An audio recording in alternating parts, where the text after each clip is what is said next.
ये कहानी एक चार्ली नाम के लड़के के ऊपर आधारित है। इसके साथ जो लड़की भी टपाटप करती है उसे उसका सच्चा प्यार मिल जाता है। अगर ये चीज असली में होता तो पता नहीं क्या से क्या हो जाता।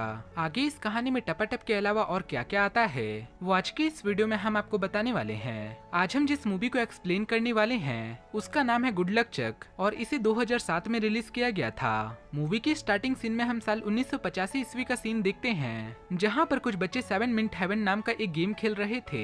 आसान भाषा में मैं आपको बता दूं तो जो भी बच्चा इस बोतल को घुमाएगा और वो बोतल जिस भी लड़के के ऊपर रुकेगा तो उस लड़की को बोतल घुमाने वाले लड़के के साथ 7 मिनट तक कबट में बिताना होगा और वो चाहे तो 7 मिनट तक कबट में कुछ भी कर सकते हैं, मतलब कि कुछ भी। उसके बाद हम देख पाते हैं मूवी के मेन कैरेक्टर चार्ली को जो कि बोतल घुमाता है काफी सारी उम्मीदों के साथ और वो बोतल सीधा जाकर एलिसा के ऊपर रुकती है जो कि दिखने में काफी काली जादूगरनी टाइप की दिखती थी। ये देखने के बाद एलिसा काफी ज्यादा खुश हो जाती है क्योंकि वो चार्ली को पहले से ही काफी ज्यादा पसंद करती थी, लेकिन अपने चार्ली को एलिसा बिल्कुल भी पसंद नहीं थी। उसके बाद वो दोनों एक कबर्ड में जाकर बंद हो जाते हैं जहाँ एलिसा उससे बोलती कि तुम अपना छोटा मुन्नू दिखाओ, जिस पर चार्ली बोलता है कि मैं तो खुद एक मुन्नू हूँ, मैं तुम्हें अपना छोटा मुन्नू कहाँ से दिखाऊं। लेकिन एलिसा चार्ली की बातों को नहीं सुनती और वो चार्ली के साथ जबरदस्ती करने लगती है जिसके कारण चार्ली का शर्ट भी फट जाता है। बाहर बैठे बच्चों को ऐसा लगता है कि चार्ली एलिसा से चुम्मा चाटी करवा रहा है। तभी अचानक से कबर्ड का गेट खुल जाता है और चार्ली बाहर आकर गिर जाता है और सारे बच्चे इन दोनों को ताड़ने लगते हैं। एलिसा ये सब देखने के बाद अपनी बेइज्जती पर काफी गुस्सा होती है और वो गुस्से में चार्ली को शराब दे देती है और वो चार्ली को बोलती है कि तू आज के बाद जिस भी लड़की के साथ टपाटप करेगा वो तेरे साथ नहीं टिकेगी और वो बीच रास्ते में ही तुझे छोड़कर चली जाएगी। ये सब बोलने के बाद एलिसा उसके बाल को भी नोच लेती है। ये सारा कारनामा होने के बाद हमें प्रेजेंट का सीन दिखाया जाता है जहाँ चार्ली और स्टो आपस में बात करते हुए कहीं जा रहे थे, जहाँ पर हमें पता चलता है कि चार्ली अब डेंटिस्ट बन चुका है और एक कॉस्मेटिक डॉक्टर भी। उसके बाद ये दोनों मिलकर एक शादी में पहुंच जाते हैं जहाँ पर दुल्हन सबके सामने चार्ली को शुक्रिया अदा कर रही थी क्योंकि चार्ली की वजह से ही उस लड़की की शादी हो रही थी। और इसी शादी के दौरान चार्ली एक लड़की कैन से मिलता है और दोनों साथ में मिलकर कुछ बातें कर रहे थे, लेकिन एंड मौके में कैन जलती हुई मोमबत्ती को चार्ली की पैंट के ऊपर गिरा देती है। अगले सीन में हम चार्ली को क्लिनिक जाते हुए देखते हैं जहाँ पर खूब सारी लड़कियों का भंडार लगा हुआ था और उसे देखने के बाद चार्ली काफी हैरान हो जाता है। जब चार्ली अपने घर पर आता है तो उसे वहाँ पर बहुत सारी लड़कियाँ मिलती है। अगले सीन में हम कैम और उसके भाई जॉन को देखते हैं जो पेंगुइन की देखभाल की नौकरी किया करते थे।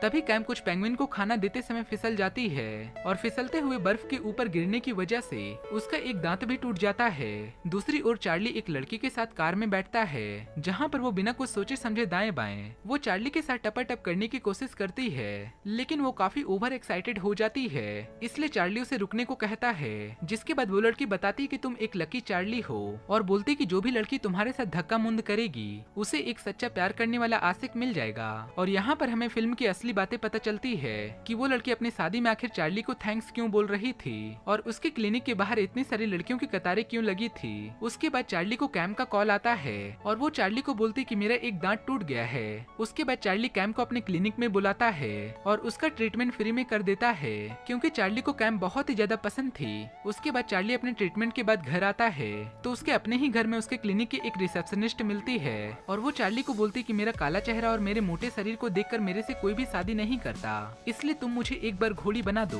उसके बाद मुझे भी मेरा सच्चा आशिक मिल जाएगा।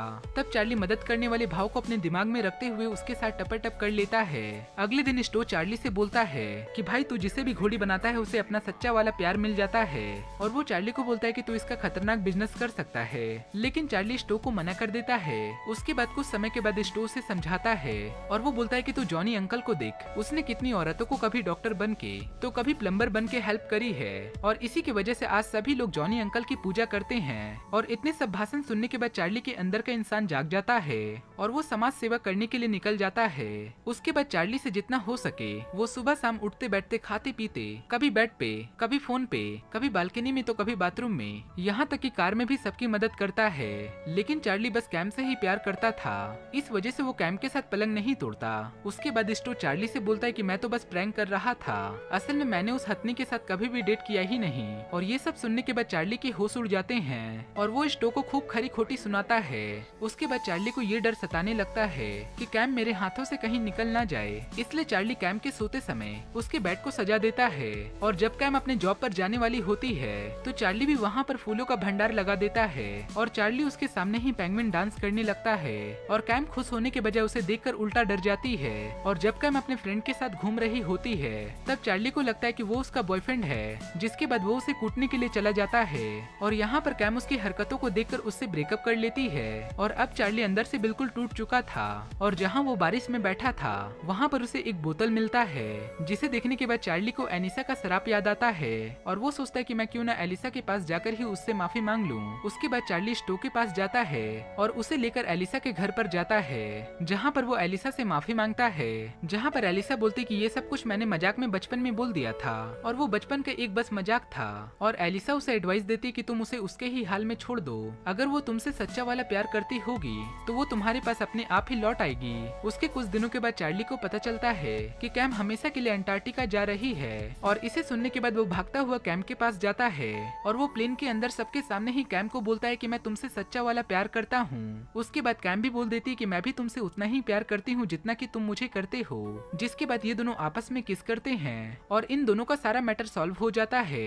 दूसरी ओर हम एलिसा को देखते हैं जहाँ पर वो अपना जादू वाला बॉक्स निकालती है और वो एक काले वाले बॉक्स में से एक डॉल को बाहर निकाल लेती है और वो खुशी खुशी अपना दिया हुआ शराब वापस ले लेती है। और इसी के साथ ही ये मूवी यहीं पर समाप्त हो जाती है।